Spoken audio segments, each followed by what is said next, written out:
வணக்கம் மக்களே. இன்னைக்கு நம்ம வந்துட்டு ஆண்டாளம்மா கிச்சன் சமையல பார்க்க போற ஐட்டம் வந்து பெசரட்டு. நிறைய பேர் வந்துட்டு என்கிட்ட சொன்னாங்க, செஃபே வந்து காட்டினீங்கன்னா நல்லா இருக்கும் அப்படின்னாங்க. ஸோ எங்க அம்மாவை இன்னைக்கு இன்ட்ரடியூஸ் பண்ணிடுறேன். இவங்க தான் எங்க அம்மா, ஆண்டாளம்மா. வணக்கம் ஆண்டாளம்மா. இன்னைக்கு நீங்க பெசரட்டை எப்படி செய்யறதுன்னு எங்களுக்கு கொஞ்சம் சொல்லிக் கொடுங்க. இப்போ பெசரட்டுங்கிறது ஒரு தோசை அல்லது அடை செய்யக்கூடியதுதான். நம்ம டெய்லி என்ன செய்வோம்னா, இட்லி தோசை செய்யறோம் அப்படின்னா உளுந்து சேர்த்து செய்வோம்.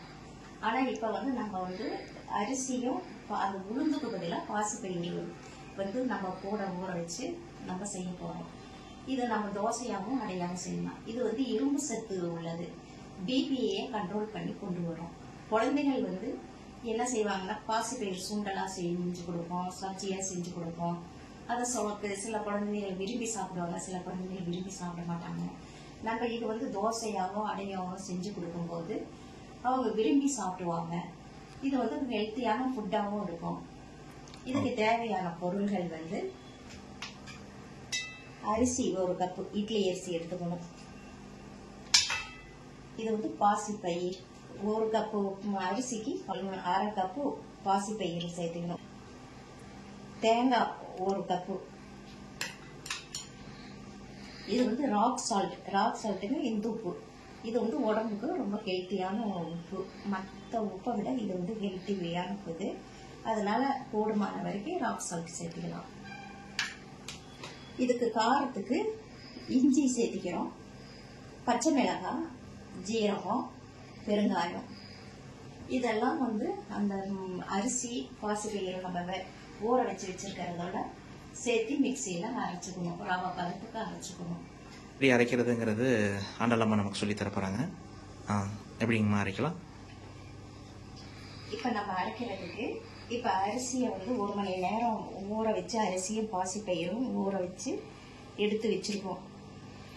இப்போ அரைக்கிறதுக்கு என்ன போட போறோம்னா, தேங்காய் போட போறோம். தேங்காய் ஒரு கப்பு இதில் போடுறோம்.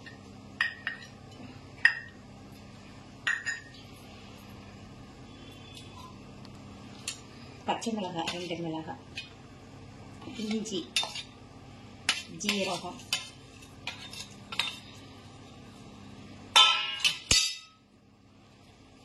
பெருங்காயம் வந்து சும்மா கொஞ்சமாக போட்டால் போதும். உப்பு அவங்க டேஸ்ட்டுக்கு தகுந்த மாதிரி நம்ம உப்பு சேர்த்துக்கலாம்.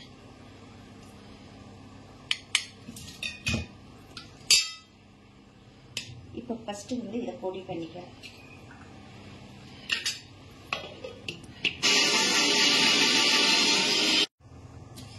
இப்போ அதையெல்லாம் கொஞ்சம் நரப்பாக அரைச்சிக்கிறோம். அதுக்கு அடுத்தது இப்போ ஊற வச்ச அரிசி பாசிப்பயிறு ஊற வச்சிருக்கிறத மிக்சி அது நைஸாக வர்றது கொஞ்சம் கொஞ்சமாக தண்ணியை வந்து ஆட் பண்ணிக்கணும்.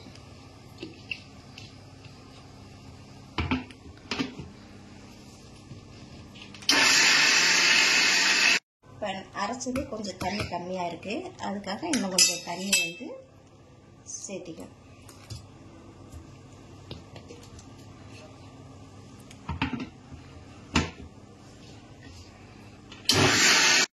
இப்போ நம்ம வந்து அரைச்சது வந்து இந்த பதத்தில் இருக்கணும். இதை வந்து வேற ஒரு பாத்திரத்துக்கு ட்ரான்ஸ்ஃபர் பண்ணிக்கலாம்.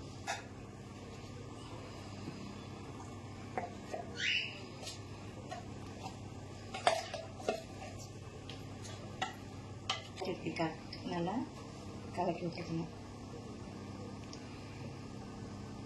தோசை மாவு பதத்துக்கு இந்த மாதிரி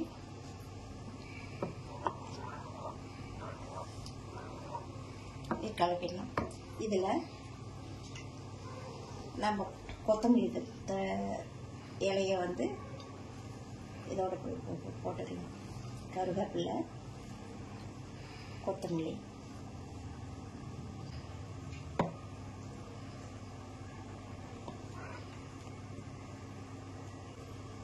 இது இப்போ பெசரட்டுக்கு மாவு ரெடி ஆயிடுச்சு. இப்போ அடுத்தது தோசைக்கல்லை வச்சு நம்ம வந்து பெசரட்டு எப்படி ஊற்றி எடுக்கிறோங்கிறத பார்க்கலாம். இப்போ தோசைக்கல்லையும் வச்சுருக்கோம். தோசைக்கல் வந்து நல்லா ஹீட் ஆகிடுச்சு. இப்போ இந்த மாவில் கொஞ்சம் கேரட்டும் சேர்த்திக்கிறோம்.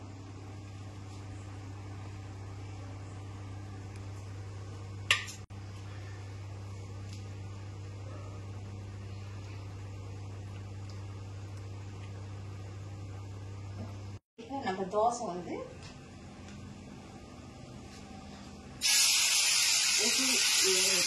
எப்படி இது பண்ணுறோன்னு காமிக்கிறேன்.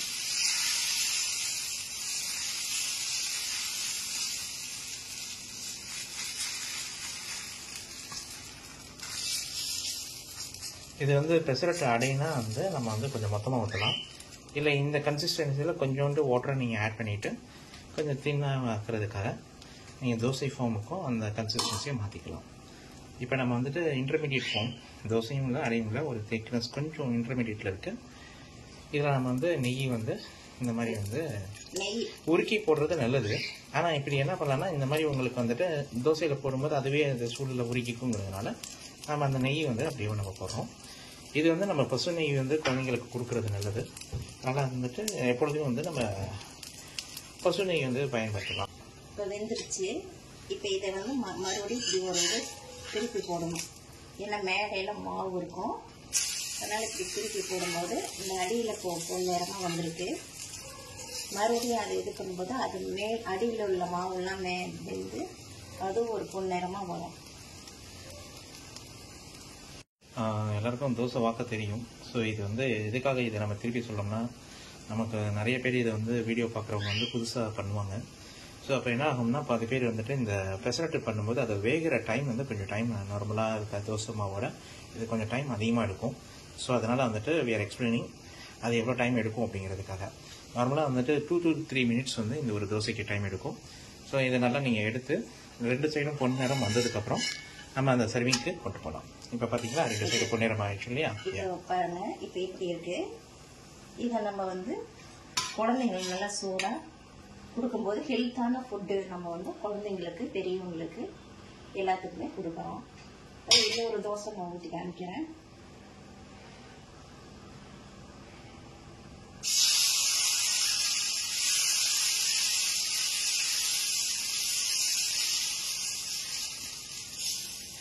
இந்த மாதிரி இது வந்து நம்ம வந்துட்டு தோசையை வாக்கும்போது முடிஞ்ச வரைக்கும் வந்துட்டு அவங்க கல் வந்து ரொம்ப சூடாகாமல் பார்த்துக்கணும்.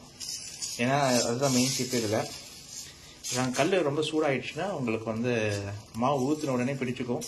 அப்புறம் ஸ்ப்ரெட் பண்ணுறது கொஞ்சம் ரொம்ப டஃப்பாக இருக்கும். ஏன்னா இதோட கன்சிஸ்டன்சி திக்காக இருக்கிறதுனால அந்த கேரை நம்ம எடுத்துக்கணும். ஸோ பதமான சூட்டில் வந்து தோசைகள் வச்சுக்கோங்க எப்பொழுதுமே.